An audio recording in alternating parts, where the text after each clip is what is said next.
Today's topic is actually with remembering our fathers and the impact on our fathers in our business, in our decisions, and doing business, whatever. So we're gonna start with you, sis, on the left.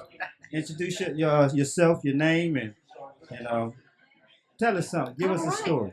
Good stuff. Well, again, happy to join you all today. My name is Shayla Moon.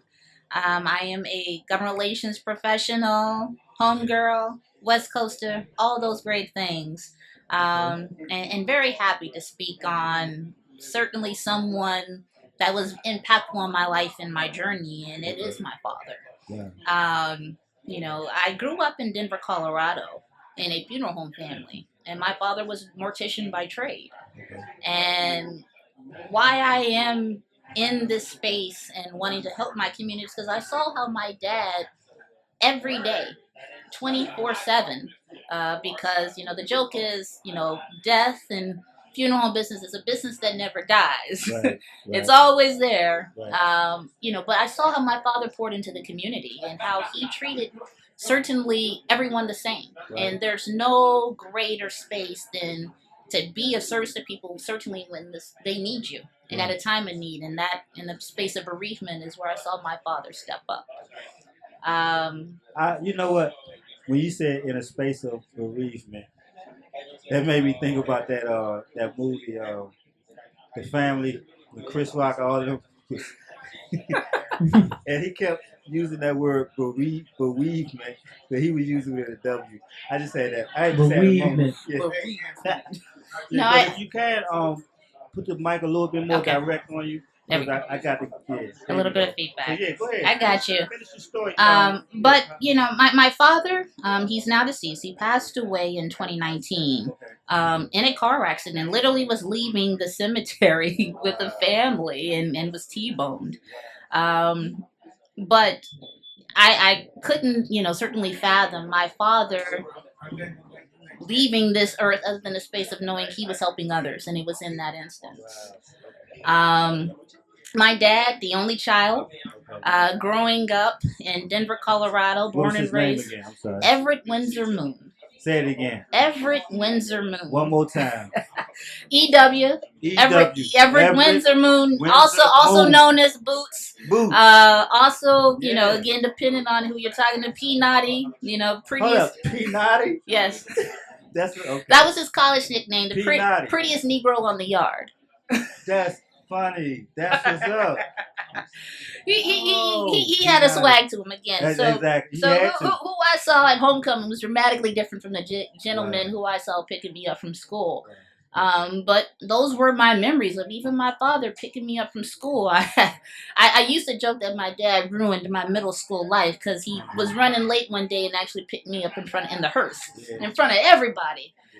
Wow. So it is one of those things, but came to have an appreciation for my father that regardless, he was going to expose me to the business. Okay. And again, with that came to certainly, as I said, meeting people where they are. I saw how my father treated, someone who may have been a part of a welfare case struggling to certainly bury their loved one. And I saw how my father treated certainly the richest people buried in African mahogany caskets, and he treated and talked to them the same way. Same way. And that was a consistent thing of one, understanding compassion, but also people are human, regardless of their socioeconomic status or even where they lived. My dad was courageous. As mentioned, growing up in a funeral family, we had two mortuaries within the same family serving the same black community in a 1 mile radius. My father thought that he was going to inherit the business, and my great aunt said absolutely not. He didn't have the capital initially to buy it from her, so she ended up selling it off to another entity. So it split the family, but it also created more of a family business environment because everyone pitched in. I mean, my memories every day after school is at the mortuary. So it's me watching Video Soul and doing certainly the Running Man, listening to MC Hammer, while another family's in the other room listening to James Cleveland and their loved one. It was weird. But those are the things that stuck with me. But my dad, Everett Windsor Moon, and every male in my family has the name Windsor. in it. Windsor. Windsor, from my great-great-grandfather, Negro named Windsor, who was sold off. And so his son, my great-great-grandfather, G.I. Kerman, he had his son, named him Windsor Silas. My grandmother's brother, he's Windsor Marcellus. My dad is Everett Windsor. My brother is Chabron Windsor. My son is Carson Windsor. My nephew is, as a means of having that continuity. And again, there was something regal that came with it, and how the expectation of how men carried themselves, not only because of this ancestor that we don't know what happened to him, but one, most importantly, you're just having that legacy of males and men living in our family. That's spiritual DNA as well. Y'all kept passing that on, your ancestors and all that. Indeed. But for business, I saw my father step out on faith. He struggled. Right. And in that instance, as I said, he thought that he was going to have almost an inherent business in that space, but had to scramble up money, and he was driving taxis at the end of all evening, working for the coroner, while in the day trying to maintain a business to support his family, and that's not lost on me. Okay, so that really brings it to where you are now and how you operate is what you saw. I mean, even treating everybody the same. I could see that when you walked in, you had the same bubbly feeling, whether it's somebody who you think may be a billionaire or somebody that's just a regular job. You seem like you do that. You don't single nobody. You treat everybody the same. So. You meet people where they are. And again, it also, with my father coming from that background, he had a natural curiosity of people. Yeah. Who are you? What is your journey? And again, what also led people? And growing up in Denver, is one of those migrant towns. Right. Black folks who ended up in Denver, unlike, hoods here, Denver doesn't have any hoods because a black middle class was always made either on the military, mining, or leaning in certainly into now the space of just economic opportunity. We were the migration west.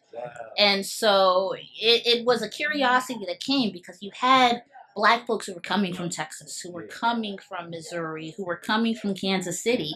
And my father was just fascinated. And even it carried on to me to where after school I was reading, certainly get my snack and read obituaries. Wow.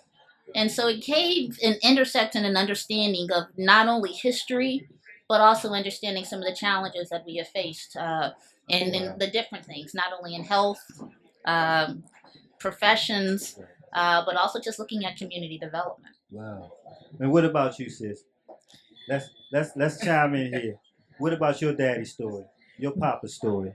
Well, my papa's story is a little different, and it's the reason why the Greater Washington, one of the reasons why, the difference between her story and my story is what fueled us to do some research. And it fueled us to think about families and in the endangered Black family. Yes. And it's endangered because public policy has criminalized, dehumanized, and legally removed the Black father from the family. That's deep.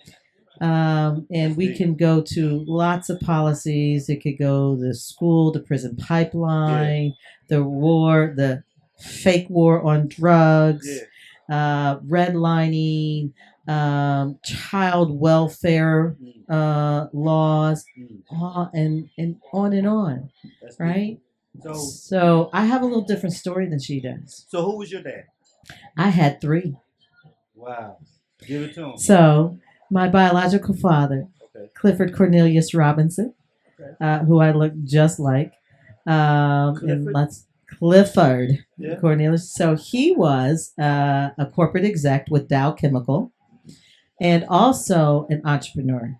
So he had a liquor business. He had a payday loan business because he didn't want Black folks going to white payday loan places. Wow. So he created a payday loan. Yep. Wow. And he was also an SBA executive. So he was very much into providing capital to small Black businesses. Wow. So again, I inherited my father's love for business. Wow. and ultimately went to FAMU and then to Harvard Business School. Yeah. Okay. My second father actually is the reason why I understand the importance of what happens when the father is not well and is not there for the family. My mother did sustain 5 years of domestic violence. So in my formative years, as I was growing up, from the age of 3 to let's say 8, I watched my mother in the hospital every weekend. Wow.